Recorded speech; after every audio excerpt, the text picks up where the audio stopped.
First at 4, sex offender custody case. A Michigan judge takes another look at a controversial ruling, and this time makes a very different decision. A wanted man challenged police on Facebook. Today, the guy known as Champagne Torino goes to court, and the outcome is no joke. Also had breast cancer survival story, what you can learn from this young woman's story and how treatments are changing. Hi, Ben. Hey, Karen. Find the shades. You're going to need them not only for the rest of this week, but much of the upcoming forecast. And wait till you see where the temperatures go from here. It's all right now. First at 4. Local 4 News begins right now with a breaking news alert.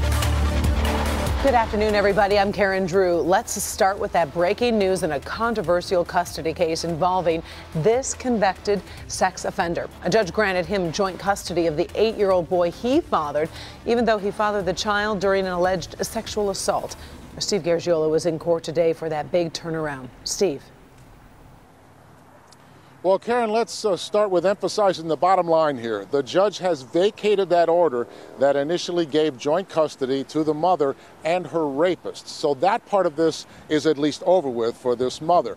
It's been a very emotional and busy day around here. Let me show you some of what has happened. The day started with a rally outside the courthouse before the hearing in support of the child's mother. Simmering outrage, really, among a lot of people as to just how this could have gotten this far. The hearing was brief, only 15 minutes, and only the judge spoke. He wanted to make clear that he signed that custody order because he didn't know the man was the mother's rapist, and he put the blame for that on the prosecutor's office. Afterwards, we talked to the chief prosecutor, and really he blamed the Department of Human Services, but did concede his office did also mess up. We have no knowledge of what the judge knew or didn't know. We certainly didn't advise him because we ourselves didn't catch the fact that there was a convicted rapist in the statutory procedure for which we did not follow. He was apologetic, I guess I should say, but it wasn't sincere. He doesn't understand what I've been through the last 9 years. Well, there is still a lot of emotion simmering even after that hearing. Looking ahead to 5 and 6 o'clock, we'll take a look at a couple big questions. Number one, why this may not be the last hearing in this case. And number two, how this small community has dealt with being in the international spotlight. It has been something of an ordeal. Again, that's coming up at 5 and 6. Reporting live in Sandusky, I'm Steve Garagiola, Local 4. All right. Thank you, Steve. A Southwest Detroit woman who fired a taser at a Detroit police officer is not going to jail. Video recorded in July on Clifford Street showed 27-year-old Erica Garcia when she fired a taser at officers investigating suspicious people in a car. Garcia pled guilty to assault and resisting police. She spoke in court today explaining why she used that taser. I mean, I do apologize what I did to the officer. I don't be out just going tasering people for no reason. I see what they was doing to my stepson. I see plenty of videos of police officers just beating people up for no reason. The judge said Garcia's clean record shows that she is not a danger to the community. He sentenced her to 2 years of probation and ordered her to get a general efficiency diploma, or GED. A former employee of Detroit-based Shinola is accused of stealing hundreds of watches and then selling them. Judith Walker faces charges of wire fraud and has agreed to a plea deal. She's accused of stealing those watches from 2015 to January of this year. Documents show at least one of the watches was valued at $2,800. It's not known when Walker will appear in court to enter her plea. The wanted man who challenged Redford Township Police on Facebook was denied probation, instead given jail time. Michael Zaydell, a.k.a. Champagne Torino, is known to taunt authorities online. When the police department posted about Zaydell being wanted on several warrants, he commented saying that if their post reached 1,000 shares, he would turn himself in, even bring bagels, donuts. Well, the post exceeded 1,000 shares, and Zaydell delivered on his promise last night. Champagne Torino will now spend the next 39 days in jail. Well, our fall weather has been a little bit of a mix. We've got a little chilly, we get a little rain, and then today the sun's out. It's pretty nice out there, Ben. We at the good end of it right now, Karen. A beautiful afternoon, gorgeous sunshine, and that is helping temperatures get a lot warmer than what we saw yesterday. And we're getting close to that 70-degree mark. We've hit it in Monroe. We've been there in Port Huron as well, officially at Metro, where it's 69. But the one thing you're probably noticing today are the winds. 23-mile-an-hour winds at Metro. Those are sustained winds. We're seeing gusts at 30 miles per hour plus in parts of the area. But it is going to be a clear night tonight. Temperatures down to 56, 10 p.m. Not quite as cool for those overnight lows. And we're going to continue adding on to these temperatures as we get through a very sun-filled week. We'll look at our next chance of rain way off in the forecast coming up, Karen. All right. Thank you, Ben. We do have some breaking news we want to share on President Trump's latest travel ban. A federal judge in Hawaii has just blocked that ban hours before it was supposed to take effect. The new ban involves a handful of primarily Muslim countries, plus North Korea and Venezuela. The Trump administration says it targeted countries based on security assessments. A federal judge isn't buying that argument, saying the order exceeds the scope of the president's authority. Well, there is some new hope for a health care breakthrough as a Republican senator makes a deal with a Democrat. Tennessee's Lamar Alexander is working with Democrat Patty Murray of Washington. Their plan would restart federal payments to insurance companies, which the president just blocked. It would be a 2-year extension designed to stabilize the markets. President Trump seemed to support the idea at an afternoon news conference, but it's not clear if there is enough support in Congress to get it passed. President Donald Trump and Republican Senator John McCain are at odds once again. The president and senator, who once ran for president, have had their dust-ups before, and they are trading barbs again today. Devin Scillian in the newsroom with more on what the new flap is all about. Devin. Yeah, Karen, you recall the bad blood began back during the Republican primary season. It continued during the recent Senate votes on health care, and now the president responding after McCain issued a stinging rebuke to the changes that President Trump has brought about to American foreign policy. To abandon the ideals we have advanced around the globe, to refuse the obligations of international leadership and our duty to remain the last best hope of Earth for the sake of some half-baked, spurious nationalism cooked up by people who would rather find scapegoats than solve problems. McCain spoke after receiving a Liberty Award last night from the National Constitution Center. Today, the president did not comment on those remarks during a news conference with the Prime Minister of Greece, but then it did come up in a radio interview from this morning. You heard what he said yesterday, Senator McCain. Yeah, well, I hear it, and people have to be careful because at some point I fight back. Yeah. You know, I'm being very nice. I'm being very, very nice. But at some point I fight back, and it won't be pretty. The president said Senator McCain's vote against the proposal to dismantle Obamacare was to him a shocker, to the president, that is. And when word of the president's comments got back to McCain, he said simply he's faced tough adversaries in the past, to say the least. Senator McCain, of course, survived being a prisoner of war in North Vietnam and is now battling brain cancer. Back to you, Karen. All right. Thank you very much, Devin. First at 4, we're on top of stories making headlines around the world today. Let's start in Syria, where U.S.-backed forces say they have won a major battle against ISIS militants. Syrian forces raised their flag in the city of Raqqa. That town was the headquarters for ISIS and self-proclaimed capital for more than 3 years. Soldiers are still trying to remove landmines and find any remaining ISIS fighters. It is a damaging blow for ISIS, which has lost control of a lot of land in Syria, as well as Iraq. Remember the Malaysian Airlines jet that just disappeared without a trace? 3 companies have now submitted bids to restart the search for flight MH370. The proposals, including one from an American company, are now being reviewed. Australia, Malaysia, and China called off that search back in January. Families of those on board protested that decision. 239 people were on the flight from Kuala Lumpur to Beijing when it vanished back in 2014. Still ahead on First at 4, high fashion with lower prices. A new service is making life a little bit easier for bargain hunters addicted to the latest looks. Also, Milk Money Mission. This kindergarten student from Michigan is teaching her entire school a lesson about generosity. Her story might inspire you. Up first, Dr. George is here. Hey Karen, a word of warning about breast cancer. Some women may think they don't have to worry. Well, I'll tell you why that's a mistake and show you some of the new benefits of early detection. It's good health next. What this coming up all new on Local 4 News at 5 and 6. The decision to take a knee by city council members in Washtenaw County has caused some controversy. Hear what constituents have to say. All right, thank you, Priya. Let's talk good health. October, as we know, is Breast Cancer Awareness Month, and while breast cancer is most common in women who are over 40, it can strike younger too. So we brought in Dr. Frank McGeorge to take a closer look at this. Yeah, exactly, Karen. You know, breast cancer in younger women tends to be diagnosed later, and it tends to be more aggressive. And as one young survivor found out, catching it early can make the road to recovery a little easier. I think I was just shocked more than anything. It was the day after her 30th birthday that Natalie Rankin found out she had stage 1 breast cancer.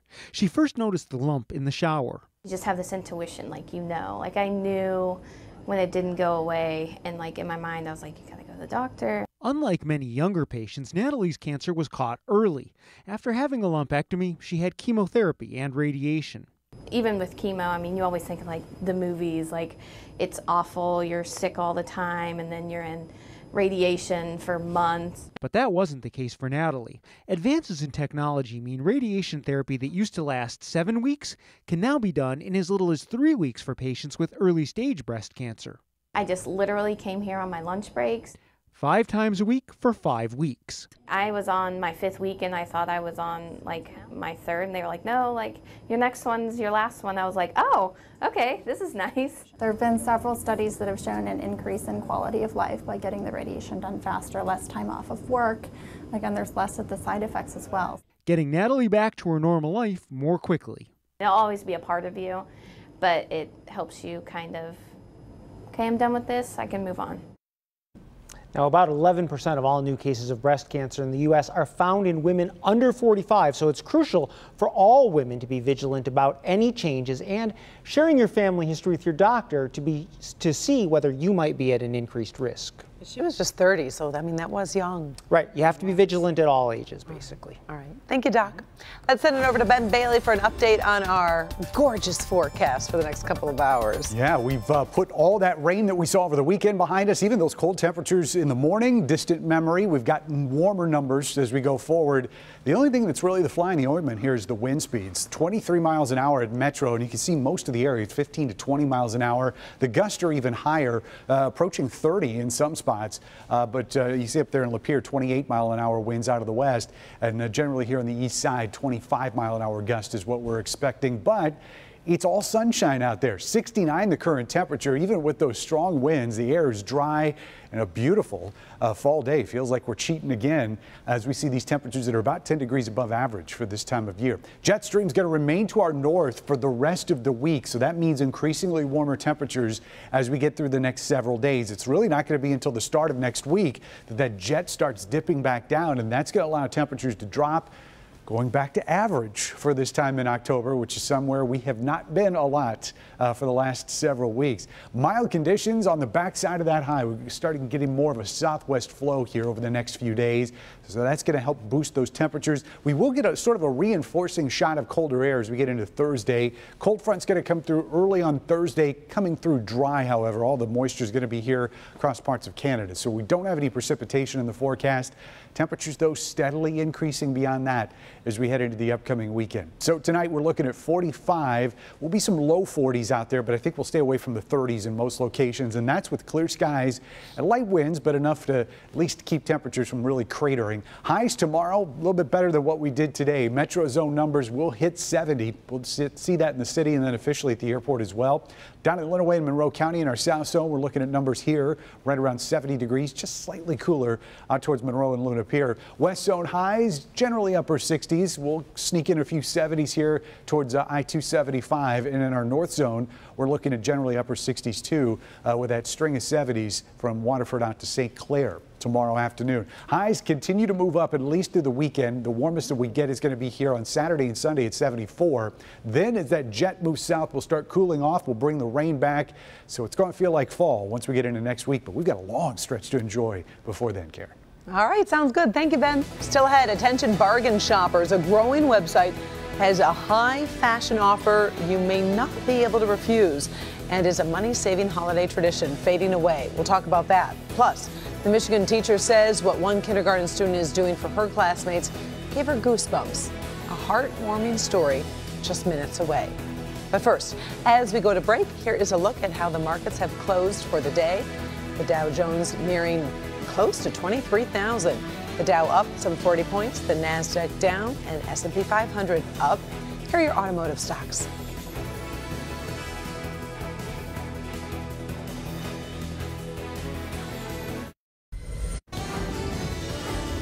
All right, let's talk about today's trending stories. More and more shoppers seem to be ditching that idea of shopping on Black Friday. A new survey from a consulting firm finds more than half of consumers say they are less likely to shop on that day. In recent years, Black Friday has been losing its luster as more companies open on Thanksgiving and then also offer bargains all weekend long. Plus, 2/3 of the shoppers polled say they do their holiday shopping all year long. 2/3?